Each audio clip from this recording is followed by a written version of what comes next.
असलामुअलैकुम दोस्तों माशाल्लाह अज मैं तुहाडे वास्ते एक बहुत ही अच्छी ते बहुत ही बेहतरीन इजराई एंड कमर्शल ये 2 एकड़ ज़मीन की वीडियो लेके हाजिर होया। इंशाल्लाह उम्मीद है कि तुहानू ये बड़ी पसंद आएगी। दोस्तों ये 2 एकड़ ज़मीन ये जगह के हिसाब नाल ये लोकेशन के हिसाब नाल ते सज्जे खब्बे ज़मीनां की जिहड़ी कीमत चलती पई है इस कारपेट रोड के उपर उस हिसाब नाल ये इंतहाई सस्ती है, बल्कि अद्ध कीमत दे विच है। मालक नूं मजबूरी है, उन्हें जगह सेल करनी है। सज्जे खब्बे डिमांड ज़्यादा है, असीं मुकम्मल तसल्ली ले चुके हाँ।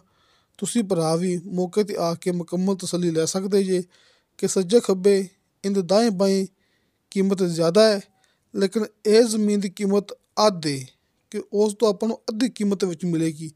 ते ये नहीं कहना इंदे विच कोई मसला होवेगा। तमाम कागजात दोस्तों नूं क्लीयर मिलणगे, कंप्यूटराइज रिकॉर्ड होवेगा, इंदा कोई मसला नहीं होवेगा, किसी किस्म की कोई परेशानी नहीं होवेगी। सज्जे खब्बे किसी नाल कोई लड़ाई झगड़े का कोई मामलात नहीं होणगे, ये अपनी मुकम्मल गारंटी होवेगी। इस तो इलावा दोस्तों ये कोई माड़ा मोटा कोई आम लिंक रोड नहीं हैगा। दोस्तों एक कारपेट रोड है, मेन कारपेट रोड।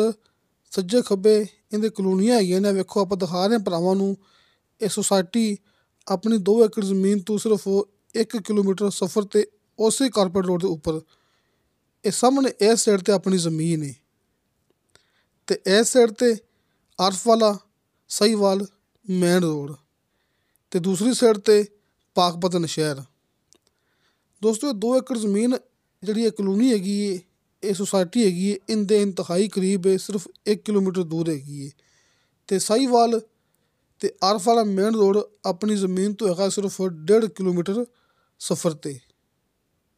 दोस्तों ये इंदी लोकेशन कि मौके ते इस कारपेट रोड के उपर पेट्रोल पंप ने, कलोनियां ने ते जिहड़ी ये 2 एकड़ ज़मीन है, इत्थे भी आपां कोई भी किसी किस्म का कारोबार शुरू कर सकने हाँ।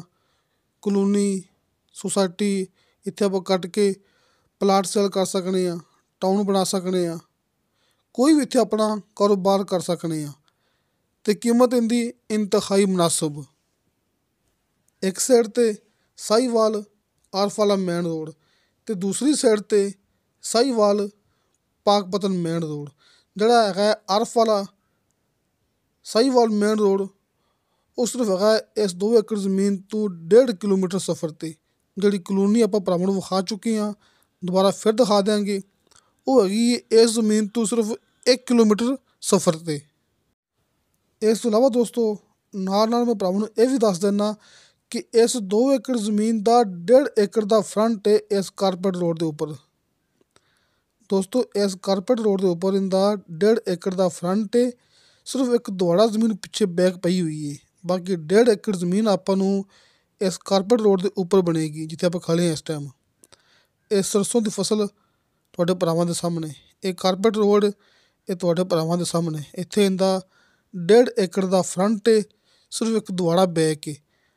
मुकम्मल अपने कोल ये 2 एकड़ ज़मीन है।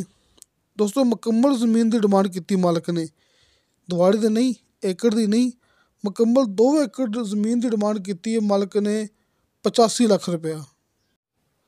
दोस्तों 2 एकड़ ज़मीन की डिमांड है 85 लाख रुपया।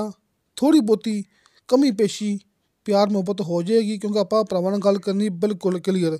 वैसे भी दोस्तों पता है कि साडे इलाके 'च 30 लाख 35 लाख जिहड़ी कि आम ज़राई ज़मीन है, जिंदा ठेका 1,20,000 रुपया है, उनकी कीमत इन्नी चलती पई है।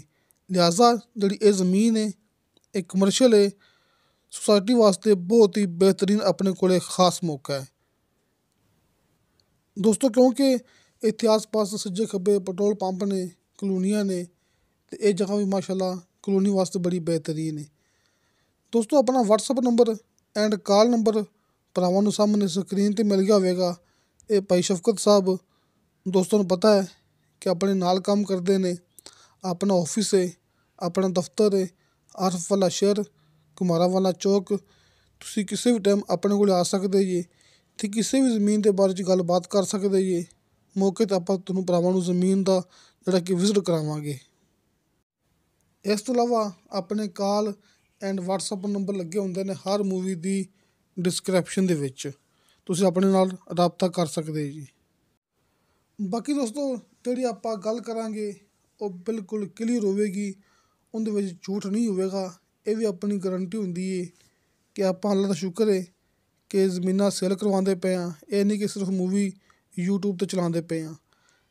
ਜਿੰਨਾ ਆਪਾਂ ਠੇਕਾ ਦੱਸਦੇ ਹਾਂ ਦੋਸਤਾਂ ਨੂੰ ਕਿ ਇੱਕ ਠੇਕਾ ਚੱਲਦਾ ਪਿਆ ਸਾਡੇ ਇਲਾਕੇ 'ਚ 1,20,000, 1,25,000, 1,30,000, ਇਹ ਵੀ ਆਪਣੀ ਗਰੰਟੀ ਹੈ।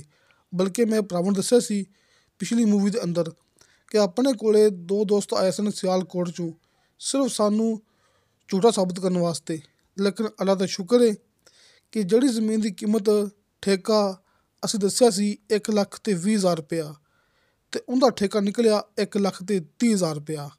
ਦੋਸਤੋ ਇਹ ਹੁੰਦੀਆਂ ਨੇ ਗੱਲਾਂ, ਸੱਚੀਆਂ ਗੱਲਾਂ। ਹਾਲਾਂਕਿ ਉਹ ਦੋਸਤ ਆਏ ਇਸ ਵਾਸਤੇ ਸਨ ਕਿ ਸ਼ਾਇਦ ਉੱਥੇ ਠੇਕਾ ਥੋੜ੍ਹਾ ਹੋਵੇ ਅਤੇ ਅਬਦੁਲ ਵਾਰਿਸ ਠੇਕਾ ਦੱਸਦਾ ਪਿਆ ਜ਼ਿਆਦਾ। ਨਹੀਂ ਦੋਸਤੋ, ਮੈਂ ਗੱਲ ਕੀਤੀ ਸੀ 1,20,000 ਦੀ, ਅਤੇ ਉਹਨਾਂ ਨੇ ਮੁਕੰਮਲ ਮੌਕੇ ਤੱਕ ਤਸੱਲੀ ਕੀਤੀ ਹੈ, ਆਸ ਪਾਸ ਗਾਉਂ ਦੇ ਵਿੱਚੋਂ ਆ ਕੇ ਤਸੱਲੀ ਕੀਤੀ ਹੈ, ਅਤੇ ਠੇਕਾ ਨਿਕਲਿਆ 1,30,000 ਰੁਪਇਆ। ਅਤੇ ਦੋਸਤੋ ਤੁਹਾਨੂੰ ਸਾਡੀ ਵੀਡੀਓ ਪਸੰਦ ਆਵੇ, ਸਾਡੀ ਵੀਡੀਓ ਲਾਈਕ ਅਤੇ ਸ਼ੇਅਰ ਇਹ ਜ਼ਰੂਰ ਕਰੋ, ਆਪਣੇ ਬਿਹਤਰੀਨ ਜਿਹੇ ਕਮੈਂਟਸ ਲੈ ਕੇ ਭੇਜੋ। ਇਨਸ਼ਾ ਅੱਲਾਹ ਤਾਲਾ ਮਿਲਾਂਗੇ ਅਗਲੀ ਵੀਡੀਓ 'ਤੇ। ਖੁਦਾ ਹਾਫਿਜ਼।